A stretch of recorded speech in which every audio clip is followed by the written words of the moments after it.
A popular influencer recently passed away from a severe allergic reaction at a brand event. The reason I'm talking about this on this channel is because this is giving us an opportunity to talk about a very important topic, which is health and safety in the travel industry for travel professionals and even for travelers like you. Before I proceed, I would like to extend my heartfelt condolences to the family of Dominique Brown, to everybody who loved her. I can't imagine how hard it is to lose somebody like this, so influential, especially in such a critical period of the year, which are the holidays. I can imagine that holidays are never going to be the same for you, and I'm extending my condolences, and we say a prayer of courage for you in this difficult time. Now, in this video, I want to talk about key things. The first thing that I want to talk about is what happens during allergic reactions and what we should do, when somebody has an allergic reaction or somebody who has allergies.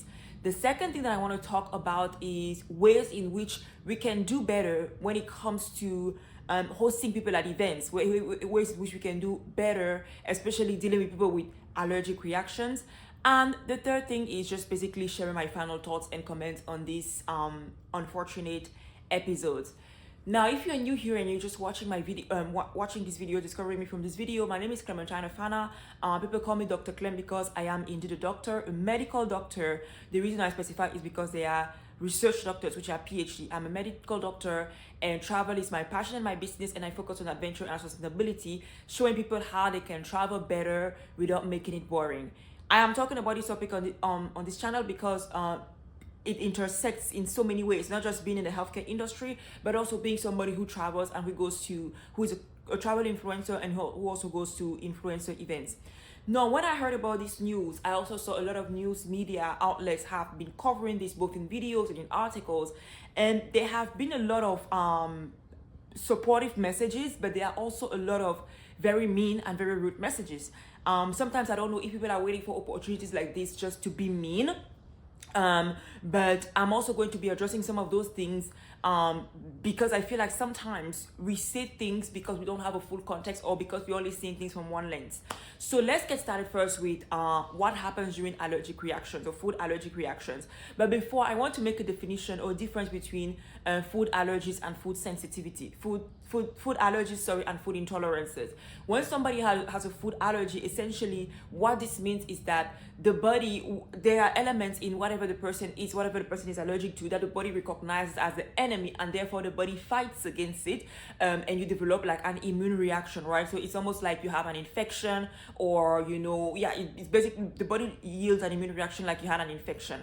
Whereas a food intolerance is not, it doesn't really involve the immune system in that at that level. Most likely, most of the time, it's caused by the fact that your body either cannot digest a specific type of food, and then you will have symptoms like bloating, abdominal pain. Symptoms that just show that are more in the line with like indigestion, or essentially your food cannot tolerate it and therefore you will not eat it. But it's not to the spectrum of a immune reaction being yielded as you consume that food. Now that we have talked about those two things, I want to talk about the different types of allergic reactions, because I think it's important to know, especially when you are hosting events, when people say that when people say they are allergic to something, what does that actually mean? Now, when you have an allergic reaction, there are three specific classifications, and that is based on severity. The first one is mild, right? A mild allergic reaction is a reaction where your immune system is not completely in overdrive, and so when you consume that element, when you consume that food, or when you are exposed to that thing that triggers you, you will not get a very severe reaction. So you might get because we are talking about food, you might get a reaction like maybe just itching, maybe like itching, irritation, maybe some cough, but it's going to be a very mild reaction that with topical medications or maybe like one oral medication you might be able to like get rid of it. That's what we call a mild allergic reaction. A moderate allergic reaction is a little bit higher, And when somebody has a moderate allergic reaction, they have a little bit more severe symptoms, right? So that would be things like your face swelling or your lips swelling. Sometimes you might have difficulties breathing, but not to the spectrum where you feel like, oh my God, I'm choking. You might have your voice feeling like kind of like stiff, muffled, right? Sometimes you might have swellings in your arms, in your legs. You might have some itching as well. But a moderate allergic reaction is on a higher level compared to a mild allergic reaction, and this generally can be solved with one injection or a series of injections depending, as well as in combination with oral medications, right? Now, a moderate allergic reaction can turn into a severe allergic reaction, or a severe allergic reaction can also just develop on its own depending on how sensitized or desensitized your body is to that allergen, which is that thing that triggers the allergic reaction. And severe allergic reactions usually put the body into what we call anaphylactic shock. These are the very dangerous ones because within a few minutes it can escalate, and within a few minutes the person can actually be in such a severe distress that they can die. And unfortunately, I believe that based on what I'm seeing, and based on how the situation developed for this beautiful influencer, she either had a moderate reaction that turned into a severe reaction, or she just had a severe reaction from the get-go, and that led to she unfortunately not being with us anymore. But to go back to a severe allergic reaction, what happens is that as soon as your body is exposed to that allergic trigger, the reaction is immediate. I mean, for all allergic reactions, the reaction is immediate, but the body goes actually in an overdrive where the immune system just kind of like gets excited and brings the biggest fighter to fight that allergen, and that's why the reaction is a lot more intense. And usually you will have like very severe difficulties breathing, you cannot speak, you have a muffled voice, they have circulatory collapse, which means that their blood pressure drops suddenly, they can get dizzy, they can pass out, they can collapse, because it's a very, very active reaction and the body is going through an overdrive. For these severe allergic reactions, also called anaphylactic shock, one of the ways of usually solving that is having an EpiPen.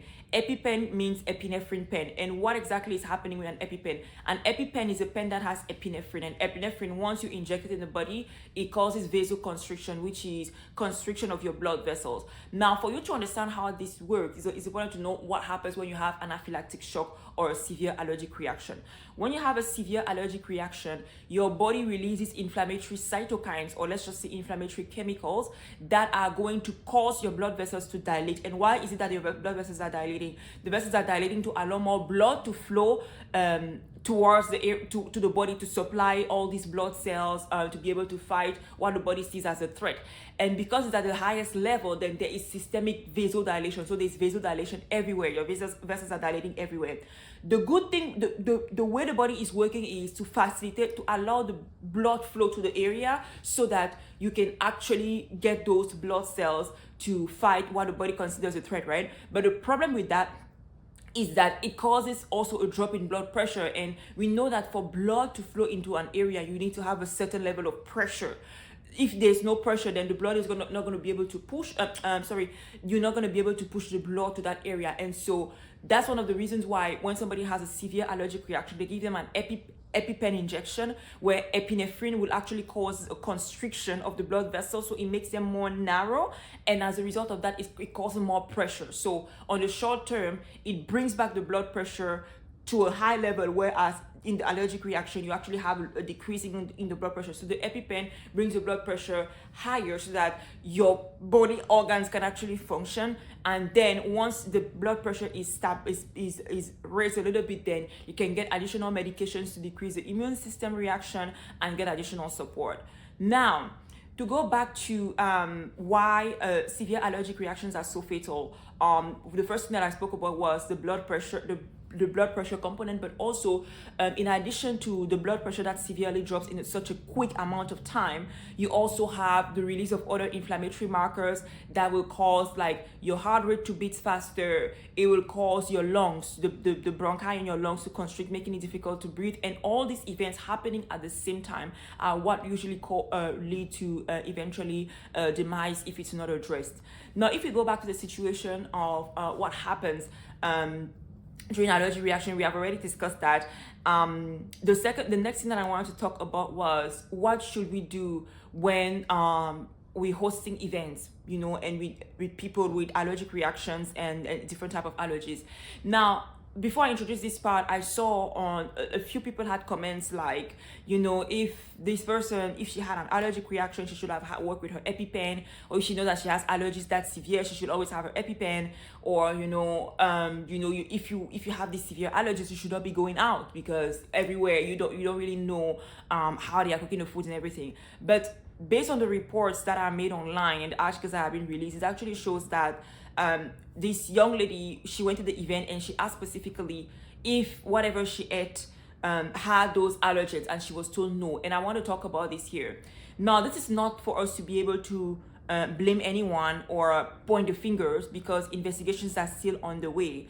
But I want to say that even if, when it comes to allergic reactions and sensitivities, even if you don't eat a food that has the elements, right? There's a concept that is called cross-contamination, which means, let's take an example of, and I don't know what she was allergic to, but I'm just sharing the concept here. Let's take an example of you being allergic to peanuts, right? When you eat peanuts, you get a severe anaphylactic reaction. Okay. Now, if you go to an event where you don't necessarily have peanuts, but maybe they fried something with peanut oil, you can still get a reaction from that. Even if they didn't fry something with peanut oil, if maybe, let's say, they were serving peanuts on this platter and then they took out the peanuts from that platter and they put the broccoli, right? Because the platter that had the peanut could still have some shells, you know, some oils from the peanut, right? And put the broccoli in there. If you eat the broccoli that is in the platter that had the peanut, you can get an allergic reaction. If you serve yourself with the broccoli with maybe, like, let's say, the spoon that was used to serve the peanuts, you can get an allergic reaction. If somebody, you know, took peanuts with their hands, right? Like, they took it with their hands, and then when they served the broccoli in a new platter, they also took the broccoli with their hand, and maybe their hand touched some of the other broccolis, you know, that is also cross-contamination. You could get an allergic reaction. I'm taking this example just to show you that there is a concept of cross-contamination that we need to pay attention to, because even if you are not directly exposed, but by direct I mean that you took it yourself or you were served it unknowingly, then there could also be cross-contamination, especially being on a larger scale event. Now, what are the ways in which the travel industry or the food industry in general should do better when it comes to mitigating those things? Now, as somebody who has been in the travel influencer field, and I've also attended travel influencer events, I will say this. One of the things that I always see PR companies do is always asking about allergies, right? And it's not to say that, you know, I mean, that's already something good that is being done. They're always asking, do you have allergies, or do you have any food sensitivities? Beyond just asking people if they have allergies, I think that in addition to that, we also need to ask what happens when you have an allergic reaction to this. Because I think if you are able to quantify how severe the allergic reaction is for something, then you can actually be better prepared. Like, if I know that, for example, somebody has allergies to peanuts, and when they eat peanuts they actually go into anaphylactic shock, then in my preparation for the event I take different measures, because you know that even if there's a possibility that cross-contamination might happen, and you don't want that to happen when you have somebody who is coming with an allergic reaction, right? So that is one of the things that I think we should do. Like, beyond just identifying people's allergies, you need to know, what happens when they take XYZ, or what happens when they are exposed to XYZ. The second suggestion that I have is making sure that the staff who provides at these events is fully trained. And by fully trained, I mean fully trained. And I'm going to share a personal experience. I have a coworker who has a lot of food insensitivities and insensitivities, and allergies and intolerances. So I had an experience going to a restaurant with a friend who has a lot of food allergies, and first of all, before we go to these restaurants, we always check the menu to make sure that there's something that she can actually eat and that is very likely to be tasty. And we check and we make sure it was okay. And when we got there, we even double check with the servers to make sure that whatever she was ordering didn't have the thing that she was allergic to. And the server told her yes, but only to find out later that it actually had it. So the reason I'm pointing this out is like, because is simply that a lot of times these people, they actually don't know. And so it's important whenever contracting companies that do catering, and also companies that you know like provide servers and so forth, it's important to make sure that they are trained in understanding what allergies are, what are the most common types of allergies, but also importantly, what the menu items are for whatever is going to be for that event. Because even I have been to influencer events where they were just serving things and they didn't know what it was. And they would tell you, honestly, I don't know, I'm just serving. When you're serving things to people, you need to know what the things are and what the ingredients are. But I can also understand how a server would not know it, because a lot of times they are contracted by companies to provide these services, and they are not necessarily the ones who are working with a catering company. So it's important to make sure that these servers, whenever they are hired from whichever company, are trained, certified, and know the most common types of allergies. And even taking it a step further, they are trained to know how to use an EpiPen, because at the end of the day, if somebody is having an anaphylactic reaction, which is the most severe type of allergy, they are not going to be the one to take out their own EpiPen and choke themselves. They are, while the person is in shock, somebody else has to take the EpiPen and apply it to them, right? So the people who are in charge of these events, they need to make sure that in the food, the caterers, the servers know how to use those things. That's one of the things that I will advocate for. And then the third recommendation that I have is actually making sure that at any massive food and beverage event or any event in the industry, that there are EpiPens available in case something happens. Now, you can argue that yes, if you have severe allergies, you work with your EpiPen. But to be quite frank, at the same time, if somebody asks if the food has an allergen, right, and the answer is no, then it should indeed be no. Another thing is that when you go to these influencers events, sometimes you go after work, and if you go into work, you don't necessarily carry your EpiPen with you at work, because maybe you pack your own lunch, or so you don't expect anything to happen to you.